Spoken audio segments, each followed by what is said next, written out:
I hate cowards. You want to talk trash? You want to talk mess? Talk mess and own it. I hate cowards. You someone in particular you're thinking? Yeah, I'm thinking of someone in particular. Are they in this room? No, they're not in this room. We don't have we don't employ cowards around here. Okay, very good. I'm talking about Dylan Gabriel. You didn't like what he said. You don't believe him? I don't believe him. So if you don't know, Dylan Gabriel, he started for the Browns this weekend. He played all right, I guess. A couple turnovers. Afterwards. I mean, pick six is bad. Yeah, tough. Afterwards. Losing the ball's bad. He says, there are entertainers and there are competitors. My job is to compete.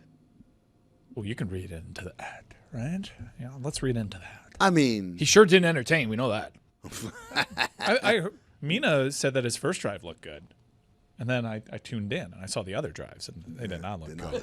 But, at least he has all the size that you want at the position. My thing is this, man. It's all right. You're in a battle for who's going to get this spot. You're in a battle with another rookie. That guy brings a lot of pizzazz to the table. You're trying to position yourself as, I'm the steak and potatoes, and this guy is just all flash, right?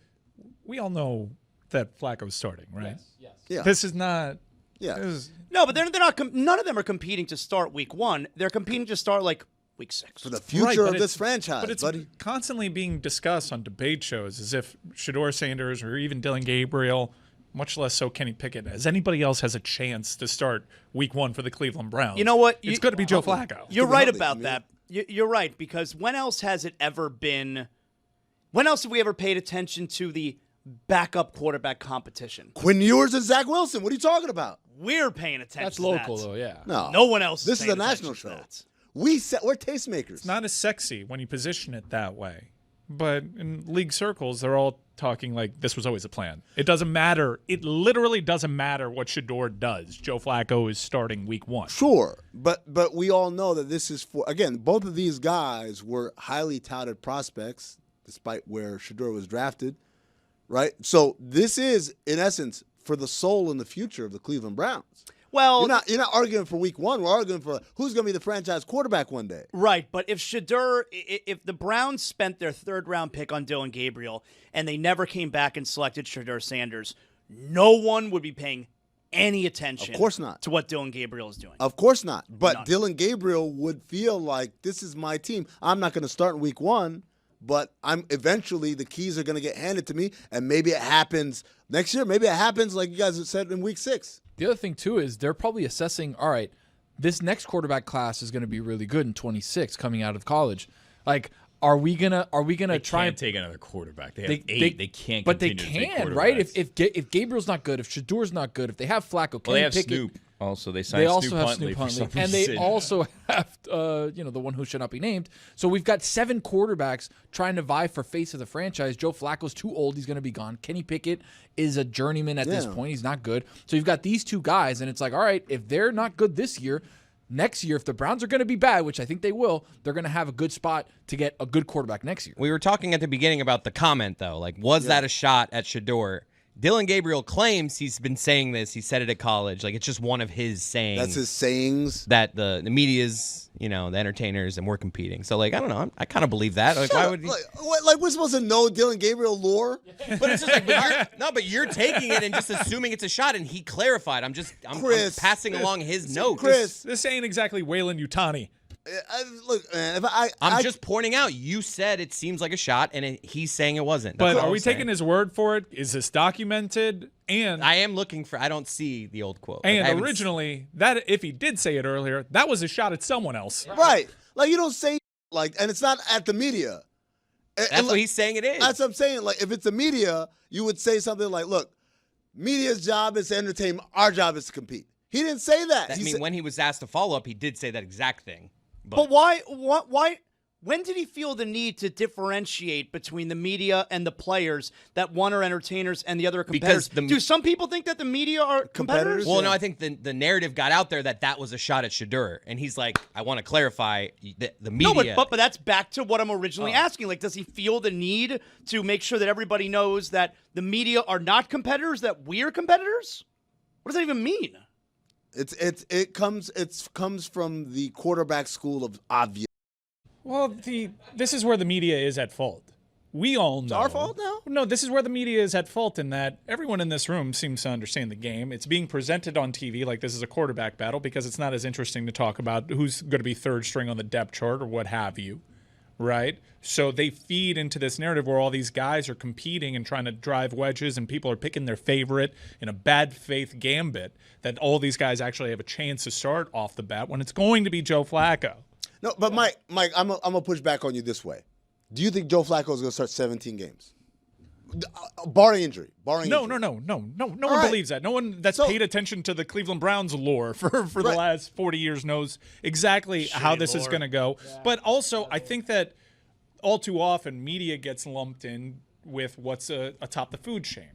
Talking about the first take type of media of the world that unfairly trickles down to all the beat writers. And beat writers are literally incentivized to find these storylines and keep you engaged. I mean, their eyes lit up with that quote. Yeah. No, well, that's on Dylan Gabriel. It's on Dylan. That's a data point, my friend. Mike, my thing is this, is normally you're right, where people assign the media to what Stephen A. and company are talking about. Like, that's not the media. That's one show, right? He represents us.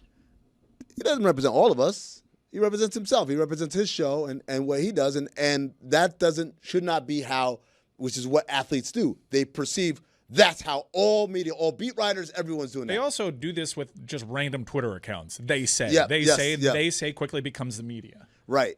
Because social media equals media for some athletes, right? But in this case, in this particular case, this isn't a concoction because none of us expect Joe Flacco to be starting 17 games barring injury, right?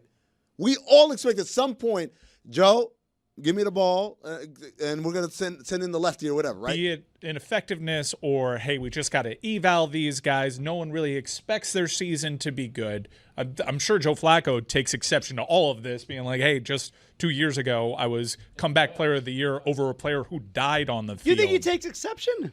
I mean, he took this team to the playoffs. I think he knows the drill. I feel like even him at this point, he's like, I'm Joe Flacco. He beat a guy who died for comeback player of the year. That's pretty impressive, I'm man. sure he's got an ego about it. He's a Super Bowl champion. That's almost as impressive as Tony's worst day of his life.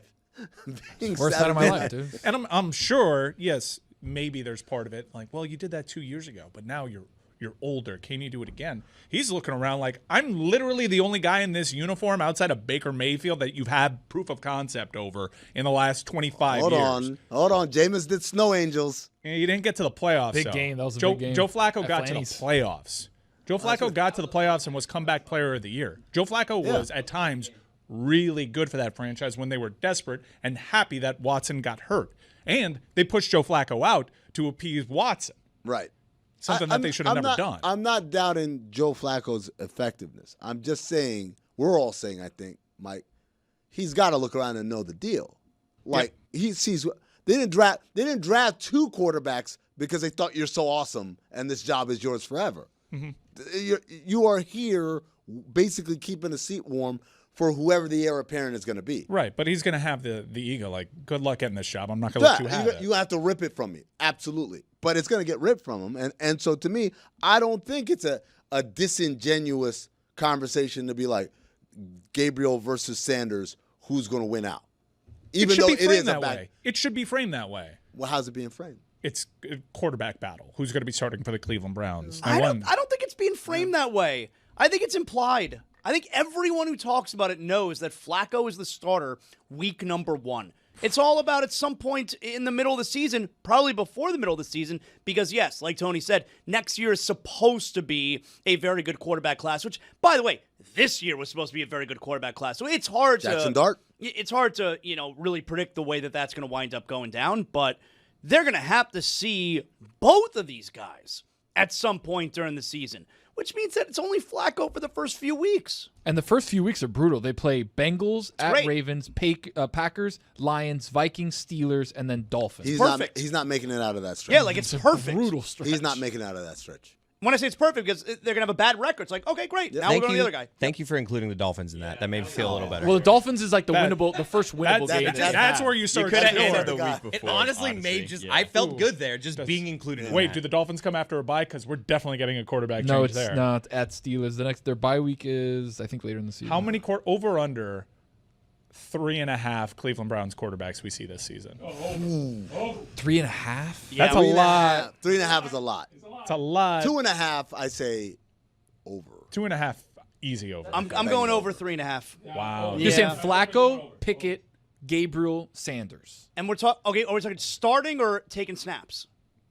They take the field. Okay, yeah, I'm going over. And I'm not counting. Take the not, field over. Not counting Wildcat packages. No, I'm going over then. Over. If they If you have said to decide, starting, I would have thought twice about it, but just taking snaps at any point, yeah, I'm going over. if they're thinking of taking another quarterback next year, what Zaz is saying is right. Like, you need to give Shador Got it. and Dylan both chances. And even then, when you're playing both of them, you're not going to get enough to decide if that's your franchise quarterback because they're not going to have a long enough leash to struggle and come back. Unless one of them comes out the gates just blazing, and then it's like, oh, it's his job now. It's a very strange franchise that has looked for an answer at quarterback. They had two guys that took them to the playoffs, one of them being a former number 1 overall pick, the other guy being a former Super Bowl champion. And they pushed them out the door. It's so bizarre. It's because they're white.